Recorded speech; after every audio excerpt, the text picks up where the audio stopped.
Bonjour à tous, dans cette vidéo nous allons faire l'étude de la fonction exponentielle. Alors nous allons commencer par étudier le signe et le sens de variation de la fonction exponentielle, et donc on va commencer plus particulièrement par le signe, et la proposition nous dit que pour tout nombre réel x, exponentiel de x est strictement positif. Autrement dit, l'exponentielle d'un nombre sera toujours strictement supérieur à 0, par exemple exponentielle de 4 est un nombre qui est strictement plus grand que 0, et de même exponentielle de moins 10 est un nombre qui est strictement plus grand que 0. Alors graphiquement, cette propriété signifie que la courbe de la fonction exponentielle que nous voyons représentée en rouge ici, sera toujours située au-dessus de l'axe des abscisses. Et en particulier, l'exponentielle d'un nombre x ne sera jamais égale à 0, et elle ne sera jamais strictement inférieure à 0. Dans l'exemple, on demande de déterminer le signe des expressions suivantes. Donc tout d'abord, nous avons l'expression f de x qui est égale à 2x plus 1 exponentielle de x. Alors pour déterminer l'expression de cette expression, puisqu'elle est sous forme factorisée, nous allons utiliser un tableau de signes. Alors tout d'abord, dans la première ligne, nous allons mettre la variable x, qui va a priori de moins l'infini jusqu'à plus l'infini. Ensuite, nous allons mettre le signe du premier facteur, c'est-à-dire le signe de 2x plus 1. Ensuite, nous mettrons le signe du deuxième facteur, c'est-à-dire exponentielle de x. Et on en déduira le signe du produit, c'est-à-dire le signe de f de x. Alors commençons par déterminer le signe de 2x plus 1. 2x plus 1 est l'expression d'une fonction affine, donc pour savoir lorsque cette expression est positive, on peut résoudre une petite inéquation. On va chercher quand est-ce que 2x plus 1 est supérieur ou égal à 0. Alors lorsqu'on va faire passer le plus 1 de l'autre côté, on va obtenir que cette expression est équivalente à 2x supérieur ou égal à moins 1. Et en divisant par 2 des deux côtés, on va obtenir ici que x est supérieur ou égal à moins 1,5. Attention ici, nous n'avons pas changé le sens de l'inégalité puisque nous avons divisé par le nombre 2 qui est positif. Alors ici nous avons démontré que l'expression 2x plus 1 sera positive lorsque x est supérieur ou égal à moins 1,5. Donc nous allons mettre moins 1,5 dans la première ligne comme ceci. Il s'agit de la valeur d'annulation de la fonction affine 2x plus 1. Et puisque cette fonction est positive lorsque x est plus grand que moins 1,5, nous mettons un plus à droite et un moins à gauche. Ensuite nous allons mettre le signe de exponentielle de x. Et nous avons dit que exponentielle de x est un nombre qui est toujours strictement positif. Et donc pour terminer, nous allons déterminer le signe de f de x grâce à la règle des signes. Donc tout d'abord, lorsque x vaut moins 1,5, le produit va s'annuler. Ensuite, pour connaître le signe de f de x, si x est compris entre moins l'infini et moins 1,5, nous allons voir ici que nous avons le produit d'un nombre positif par un nombre négatif, c'est-à-dire que f de x sera négatif. Et à l'inverse, lorsque x est compris entre moins 1,5 et plus l'infini, f de x sera le produit d'un nombre positif par un nombre positif, autrement dit, il sera positif. Dans la question numéro 2, on demande de déterminer le signe de l'expression g de x qui est égal à moins x plus 3 exponentielle de moins 2x. Et comme dans la première question, nous allons utiliser ici un tableau de signes. Alors dans la première ligne, nous allons mettre la variable x qui là aussi va de moins l'infini à plus l'infini. Dans la deuxième ligne, nous mettons le premier facteur qui apparaît dans g de x, c'est-à-dire moins x plus 3. Dans la ligne suivante, nous mettons le deuxième facteur qui apparaît dans g de x, c'est-à-dire exponentielle de moins 2x.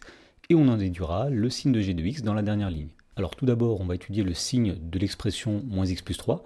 On va chercher quand est-ce que moins x plus 3, par exemple, est supérieur ou égal à 0. Alors cette inéquation est équivalente lorsqu'on fait passer le moins x de l'autre côté à 3 supérieur ou égal à x. Autrement dit, l'expression moins x plus 3 sera positive lorsque x est plus petit que 3. Donc on va commencer par placer la valeur 3 dans la ligne x ici. C'est la valeur d'annulation de la fonction affine moins x plus 3, puisque moins 3 plus 3 vaut 0. Et on a dit que cette expression sera positive quand x est plus petit que 3, donc mettrons un plus à gauche et un moins à droite. Ensuite, nous allons mettre le signe de exponentielle de moins 2x. Alors ici, il ne faut pas se faire avoir. Bien qu'il y ait un moins ici, exponentielle de moins 2x sera toujours strictement positif, puisque nous avions dit que exponentielle de n'importe quel nombre est toujours strictement positif. Et donc on en déduit le signe de g de x grâce à la règle des signes. Donc tout d'abord, lorsque x vaut 3, le premier facteur vaut 0, donc le produit vaudra 0 aussi. Ensuite, si x est un nombre compris entre moins l'infini et 3, g de x sera le produit d'un nombre positif par un nombre positif, autrement dit, g de x sera positif.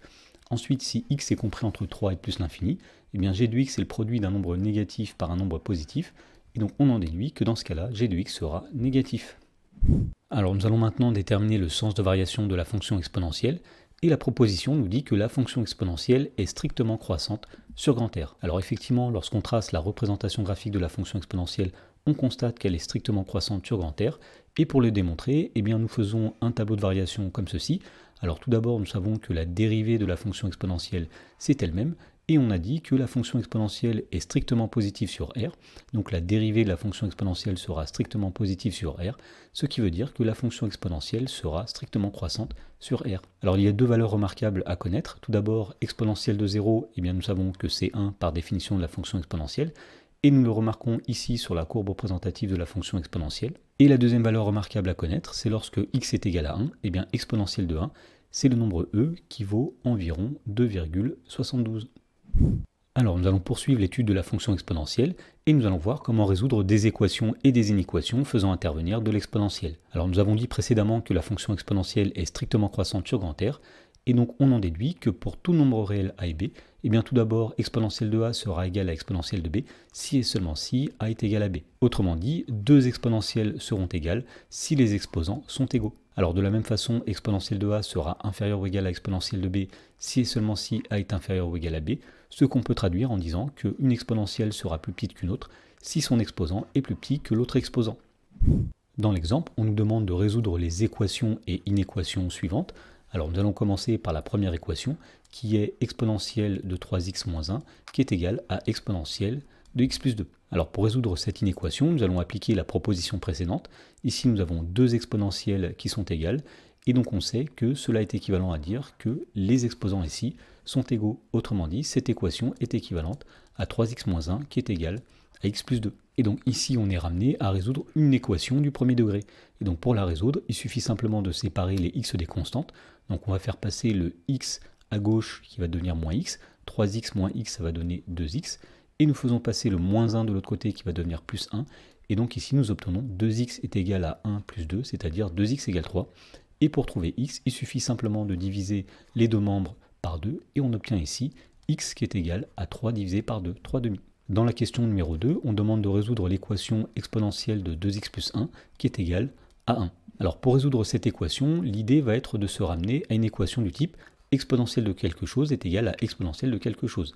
Alors exponentielle de 2x plus 1 est déjà sous la forme d'une exponentielle, et nous allons dire ensuite que le nombre 1, eh bien on sait que c'est exponentielle de 0.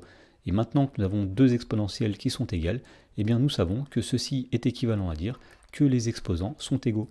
Autrement dit, exponentielle de 2x plus 1 sera égale à exponentielle de 0 si et seulement si 2x plus 1 est égal à 0. Et donc on peut terminer la résolution de cette équation en faisant passer le 1 de l'autre côté qui va devenir moins 1 et ensuite en divisant par 2 et donc finalement on trouve que x est égal à moins 1 demi. Dans la question numéro 3, on demande de résoudre l'inéquation exponentielle de 3x plus 1 inférieure ou égale à exponentielle de 2. Et donc pour résoudre cette inéquation, nous allons appliquer la proposition précédente qui dit que si une exponentielle est plus petite qu'une autre, eh bien l'exposant de la première est plus petit que l'exposant de la deuxième. Autrement dit, cette inéquation est équivalente à 3x plus 1 inférieur ou égal à 2. Et donc on est ramené à résoudre une inéquation du premier degré. Donc pour résoudre cette inéquation, nous allons séparer les x des constantes. Donc on va commencer par faire passer le 1 de l'autre côté qui va devenir moins 1. Et donc l'inéquation est équivalente à 3x inférieur ou égal à 2 moins 1, c'est-à-dire 1.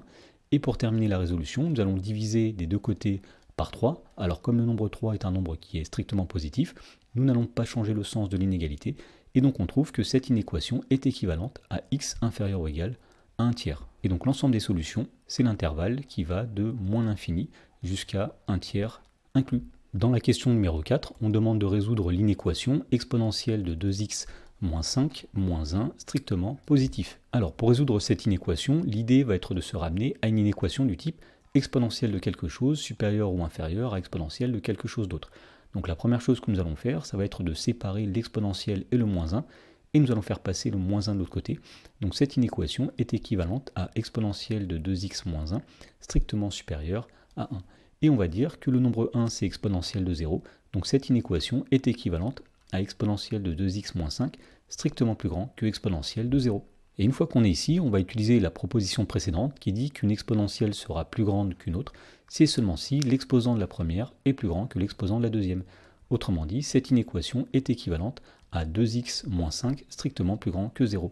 Et donc ici, nous avons une inéquation du premier degré. Pour la résoudre, nous allons faire passer le moins 5 de l'autre côté, c'est-à-dire qu'elle est équivalente à 2x strictement plus grand que 5. Et pour terminer, nous allons diviser par 2 des deux côtés. Et donc cette inéquation est équivalente à x strictement plus grand que 5 demi. Puisque nous avons divisé par 2 qui est un nombre positif, nous n'avons pas changé le sens. Et donc on en déduit que l'ensemble des solutions, eh bien c'est l'intervalle qui va de 5 demi exclus jusque plus l'infini.